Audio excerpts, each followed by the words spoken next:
Hello everyone, welcome to episode 9 of the podcast radio show with me, Ben Lister. This interview was with Chris Marsden back in February, the legendary Chris Marsden of YO1 Radio.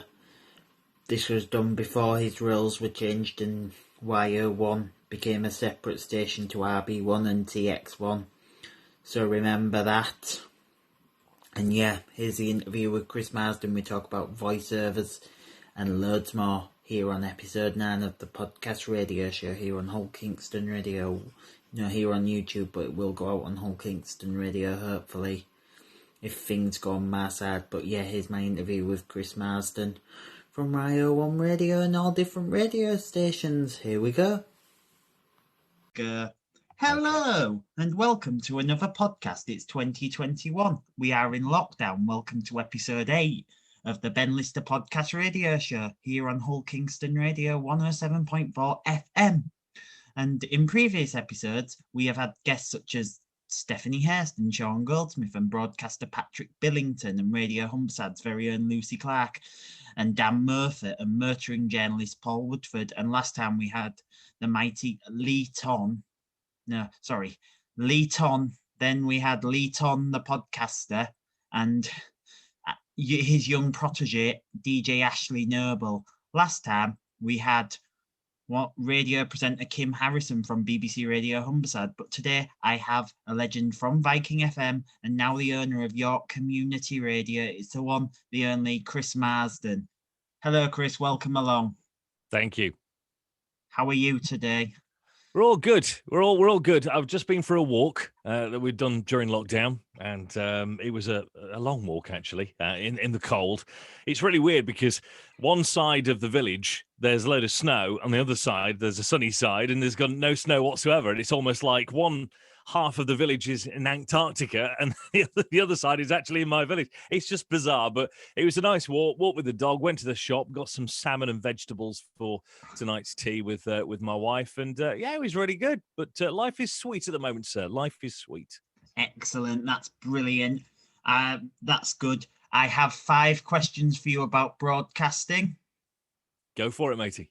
Are you ready to rumble? I am ready to rumble. Let's just get on with it, shall we? Question 1. Where did you start your broadcast career? Started in my bedroom. No, like all great broadcasters, starting in your bedroom to broadcasting to a whole big bunch of teddy bears. Then we progressed and moved on to Basset Law Hospital Radio. And, well, it was actually Worksop Hospital's radio to begin with, because there was the Victoria Hospital and the brand new Basset Law Hospital that just been built, and we broadcast to both of those buildings, and then we merged the two to just call it Basset Law Hospital Radio. And eventually the Victoria Hospital was closed down and the Basset Law Hospital just took over. And so I started my career back in 1991. At the same time, I was at school. I was doing my final year at school, and we started a school campus radio. And it was really, really kind of tin pot to begin with, because we played all our music from a tape deck or a record player. And that was it. You can only play one per time. So you couldn't have multiple faders up on the desk. It was just like one fade, and you had to switch between the two. So therefore, you had to talk before you started the next track. And we had, Lord rest his soul, Davy Jones from the Monkees that opened up the radio station, pulled up in his black Porsche into the driveway of the school, and there's this little man that comes out the car. Really, really nice guy, lovely fella. And I did Portland Comprehensive Radio, or PCR as it was back then, and did that for about a year before handing over the realms of the radio station to the other students that then took over. So still did that at the same time as hospital radio. So learnt my trade, and I stayed at Basset Law Hospital Radio and within the hospital radio sector from 1991 all the way through to 2001. So good 10 years I spent there. Became program controller, did breakfast show, did the mid-mornings, did the late night love affair, all sorts of different shows and genres that I covered. Meanwhile, learning my craft along the line. So then 1993 came across, and there was a chance for me to join a radio station just down the road in Sheffield called Meadowhall Information Radio. And so this was a little box room just above the food court at Meadowhall in Sheffield. And I tell you what, the smell was just too much, because you had these gargantuan smells of KFC and McDonald's and Pizza Hut and the American diner below you with all these burgers. Oh, it was just, you wanted to eat. Every time you went to the studio, you just wanted to eat. I wasn't spinning discs, I wanted to spin plates. But anyway, so we did that. I did that for 2 years running, made some very good friends within the sector. And one of those friends said, oh, there's a job going on Steve Banyard's sports show to read the sports results on Radio Hallam, or Hallam, the new Hallam FM is, as it was back then. And so I sent demo tape in, got the job, started to read out the sports results on Steve Banyard's Saturday sports show. It was great. It's a fantastic level to launch yourself from.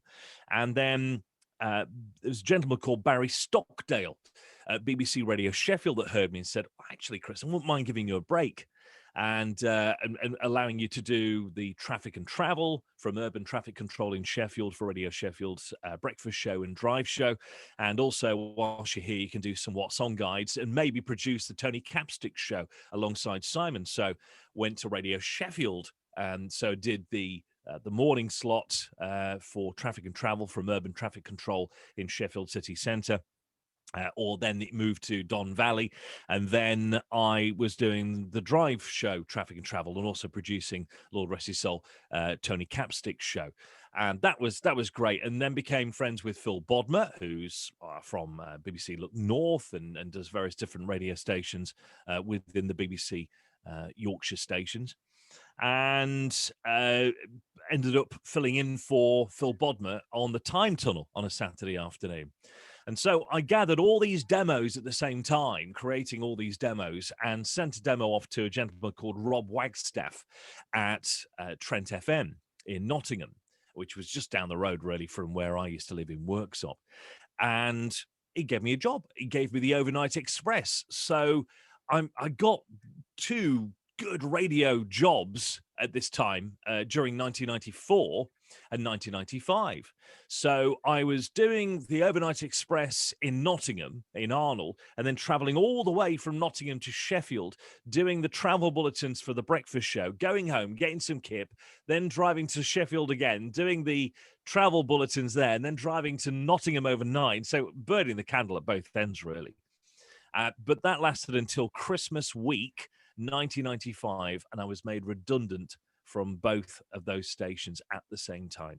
So Christmas week, BBC Radio Sheffield had to let me go. They made 200 staff across the BBC redundant at that time, as did the GWR group as well. So I could no longer do my Overnight Express. So 1995 Christmas was just pants, really. But I picked myself up and got myself together again. After spending 6 months on my friend's bedroom floor, I got myself a job at a pie factory down the road and got myself back into working. All this time, I was still doing hospital radio, so still got my foot in the door. Never forget your roots. Never forget your roots. So continue to do that. Then somebody heard me on Hallam FM from the previous year, because I was still doing the sports for Steve Banyard, and that was Howie Pressman from now BBC Radio Sheffield, used to be on Hallam FM, and he said, I've got a very, very exciting prospect. I'm going to be the program controller at Minster FM in York. So I went then to Minster. He gave me the drive show. I then did that from 1997 to 2001. Then I was headhunted by Lewis Clark, who used to be the group program director of Global for the Heart Network. And so he said, look, I'm starting a new job in Coventry. I've heard you. Would you like to become the drive time jock on Mercia FM in Cov? Yeah, no problem. So moved down to Coventry. And so where I then did the drive show, did the evening show, and then did early breakfast and breakfast as well at Mercia FM. So did quite a few of those jobs. I was then headhunted to go and work for Garrison Radio in Catterick. So I went to go and work there. Then I was headhunted to go and work at Fresh Radio in the Dales. and became program controller and successfully brought that radio station to winning 2 Sony Academy Awards for Best Radio Station outside of London. Great. And who gave me those awards? None other than Johnny Beerling, who used to be the program director of Radio 1, circa early 80s, all the way through to the 1990s when Matthew Bannister took over. We won't mention that. And then from there, Skipton, I was then headhunted and went to Century FM in the Northeast in Gateshead and presented the mid-morning show there for a couple of years. I then was enticed back to Skipton, to Fresh Radio. Went back to Fresh Radio and at the same time produced and broadcast the breakfast show on Stray FM in Harrogate in 2005. Then headhunted by the BBC again, went to BBC Radio York and did 3 network programs for BBC Radio York, BBC Radio Leeds, BBC Radio Tees, BBC Radio Humberside, and BBC Radio Sheffield. So I was on the whole network on Friday nights, Saturday nights, and Sunday nights doing various different shows. So I did Friday Night Funk, did Saturday Night Take In. So it was a takeaway, a bit like Canton Deck, but it was a take in. So you would stop in. And then on Sunday night, it was Sunday Night Love Songs across the whole network. At the same time, headhunted to do voiceovers for TLRC, the local radio network of radio stations, 27 stations across the UK.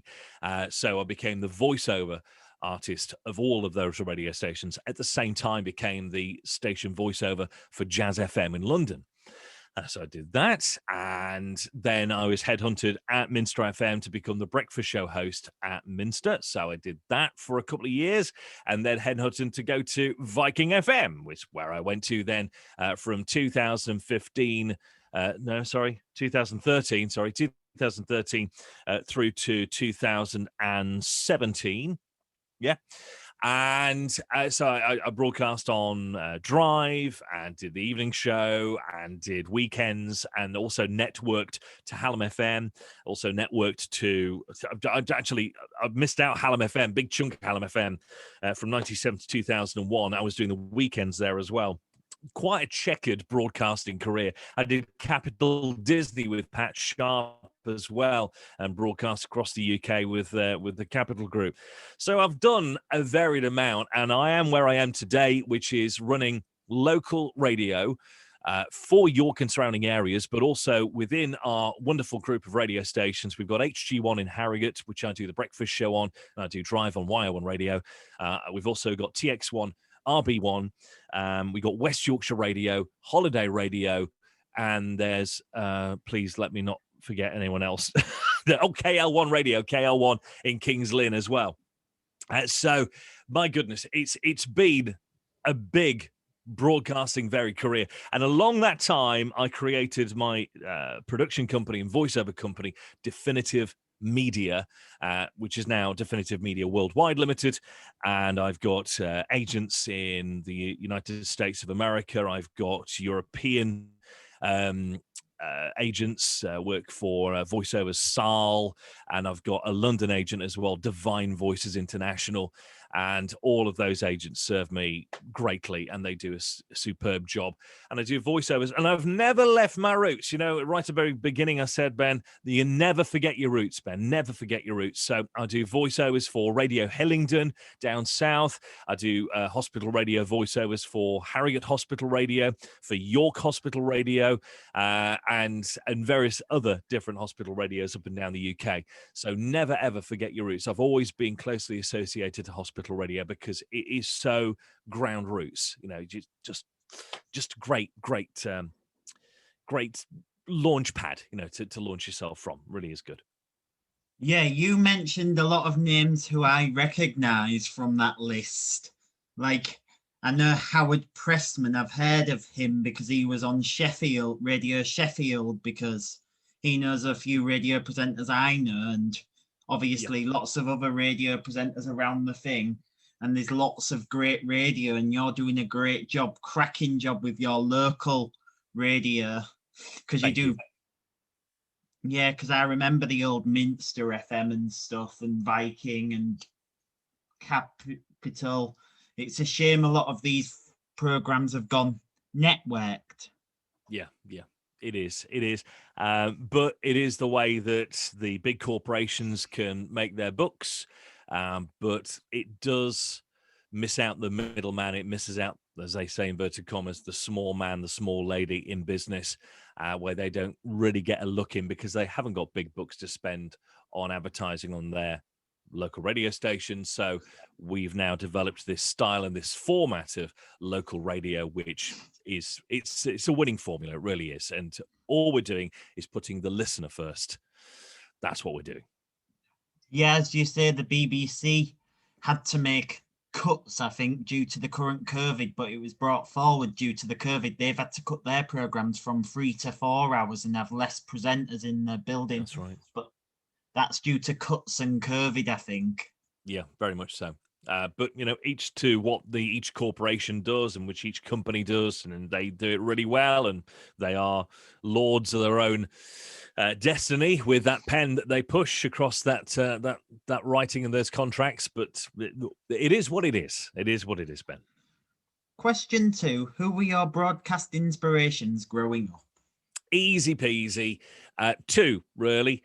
1, Kenny Everett. Kenny Everett was such an amazing broadcaster. His talent was just impeccable. He just exuded. He sweated radio. He was Mr. Creative, and that's where I get my creative juices and flow and humor from. I was always a big fan of Kenny, not just on the radio, but also with his TV shows that he used to do, because he was just Mr. Creative. So that's number 1. Number 2, have to say, and still do greatly admire Steve Wright. Just an amazing broadcaster, puts his listeners at ease, puts his interviewees at ease as well, just to make sure that he's editing the right bits, the right spots. Do they really want to come across like that? Let's record that again. Let's do that. He's the master of all he surveys. So yet again, those two main people, Kenny Everett for the production values, and Steve Wright just for his presentation and style, which is just unrivaled, just unmatched. One of my favourites is actually a legend. I don't know if you've ever had the pleasure of meeting him, but some of my guests have, Mr. Tony Blackburn. Oh, Tony Blackburn. Yeah, I have had the pleasure of meeting Tony Blackburn and several radio legends, of the airwaves. Yet again, another one of those legends that I absolutely adore and I'm friends with. And never in the day would I think that, being a teenager growing up, listening to radio, listening to Bruno Brooks on the radio, doing the countdown, doing the top 40, just an absolute legend of the countdowns, just that style, that quickness, just amazing. Really nice guy.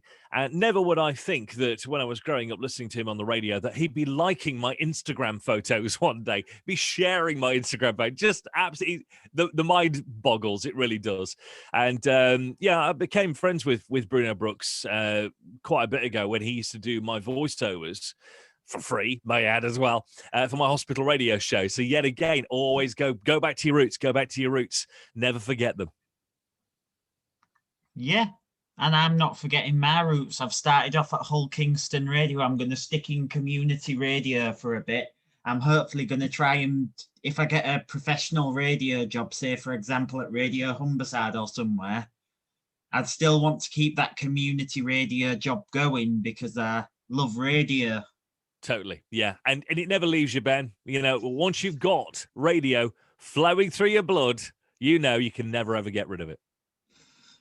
Yeah, as I say, I'm going to be having a heart attack tomorrow because I've got Jim Coulson's on from Jim and Rosie. Bless him. Yet again, another genuine person, really, really down to earth. He was one of my childhood presenters growing up. Fantastic. He'd be pleased knowing that. And so was Stephanie Hurst, because I used to listen to her on Capital or Galaxy or whatever it was called. Absolutely. Yeah. Legend. Yeah. Question 3. What is your favourite part about the job? The music. With being a radio broadcaster, I still get kicks out of doing radio and playing music and listening to the music as well. Because if I go, shoot, oh man, not heard that years, then someone else is going to be doing that as well. I don't know how the other broadcasters cope by playing the same songs day in, day out, because they test well. I don't get that. I don't get that at all. You know, if you're going to play a song, be genuine about it. Don't make out that you've picked that song, you know, because there's no point. It's people are not thick.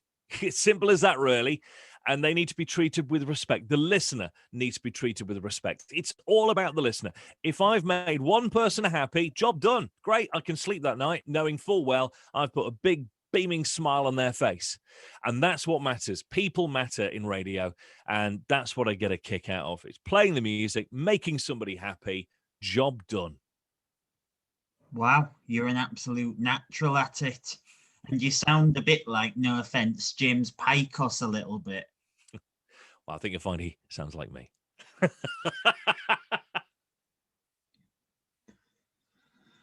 Question 4. How has COVID affected your life and line of work? It affected me greatly to begin with, like it did everybody on planet Earth. You kind of wandered around going, well, what do we do now? How do we do this? But with some brilliant friends in the industry and some great technology that they use, we're able to broadcast from home. And all I've got is a simple Behringer Pro Mixer DX 2000 USB desk. I've got a lovely Electronica mic, and I've got my vocal tones, and I've got a broadband connection, and then that's all I need. And then I've got some lovely friends who work at Playout One, who are amazing.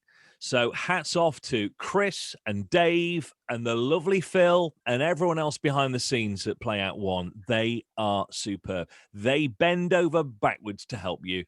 And the technology they've created in such a very short space of time to make you, enable you to broadcast from home is just fantastic. You know, you wouldn't know and you wouldn't hear that you're broadcasting from home. Many people don't know that I'm still broadcasting from home, although I do mention it every now and then, but there's no need to mention it because radio's radio. You know, I could be sat here and be kegs, you know, if there wasn't a video in front of my face right now. But I could be here in my pajamas. I could be in the nuddy, much that you wouldn't want to watch this on a podcast. But it's the great thing about the technology and the software that they have provided is just second to none. You could be out in the sticks, so long as you've got a signal on your mobile phone, you can tether that signal to your laptop and broadcast. It's just fantastic. So hats off to Playout One. They have made our job a lot easier and have put our minds at rest. So during COVID, during the pandemic, do you know what? To begin with, it was a little bit jittery. Now, fine with it. Totally fine. Yeah, you're a legend, Mr. Marsden. Thank you, sir. It's an honor to interview you. As I say, you were probably one of my heroes as well. Stop it. Yeah, I get to interview my heroes in this series and lots of other people who I know. Well, that's great for you as well, isn't it? You know, the technology has allowed you to do this kind of thing. And, you know, that is helping you with your broadcasting. It's helping you with your mental state. You're helping you with everything that's about you. And you're getting to interview your heroes. I mean, how good is that? Never would have expected it 7 years ago when I used to listen to Viking and KCFM. Brilliant. Question 5, and this is the last question on the list.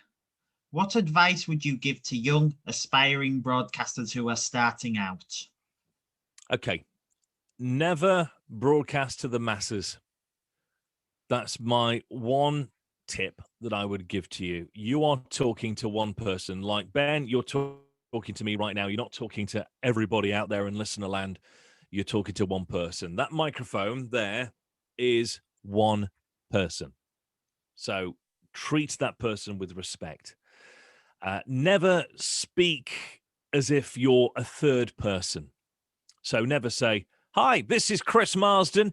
Would you ever introduce yourself to somebody in a pub when we're allowed to, inverted commas, in a pub? Would you extend your hand when we're allowed to, inverted commas, to somebody and say, you probably come to me and say, hi, I'm Ben. And I'll say, if I was to say, hello, this is Chris Marsden, you think, he's a bit weird, and exit. So you never introduce yourself as this is Chris Marsden or this is Ben Lister, anyone like that.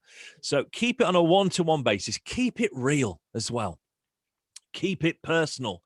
Keep it on a one-to-one basis, and you can't go wrong. And radio will always be for the listener. Radio will always be there. Doesn't matter what kind of technology, what kind of downloads you can come up with, or kind of networking, etc. Because the more personal you make it, the better the radio is. It really is. And that's the way. Again, I'll recall Steve Wright, for instance, he's always talking to you. You're right there. You're okay. You're right. Adrian John used to do that. Every time he would wake up the nation at 5:30 in the morning before Simon Mayo came on the radio on Radio 1, it would be like, hi, Adrian John here. 2 sugars. Thanks, mate. And it's almost like, all right, I'm making a cup of coffee right now for Adrian John on the radio. He's never going to have it. It's going to be sat there on the side, cold, but at least I'm making him a cup of coffee. And that's how radio is. It should always be personal. Never big yourself up, yo, and up there with the echelons. It should always be down to earth, and people will admire you for that. They'll find a connection if you're personal, Ben, if you're personal. Yeah, and I've got to say a well done to Bauer for capturing Simon Mayo and getting him on board on their latest show. Yeah. They will never be able to reform him. If he doesn't like it, he'll walk. You watch this space. Enough on Bauer, because we've said enough on them, because, they'll never take me on because I'm too controversial. They'll never take me on. Never. Because I'd probably if I was at a radio station like Bauer or Global, I'd ask for equal pay for everyone. If they asked me to get a bonus, I'd say no. Good luck with that, Ben. Good luck. Yeah, anyway, that's it for today. Thank you very much for joining us, Chris. You're welcome. Here on Hull Kingston Radio 107.4 FM. Join me next time for special guest Kofi Smiles, but for now, please give it up for Chris Marsden.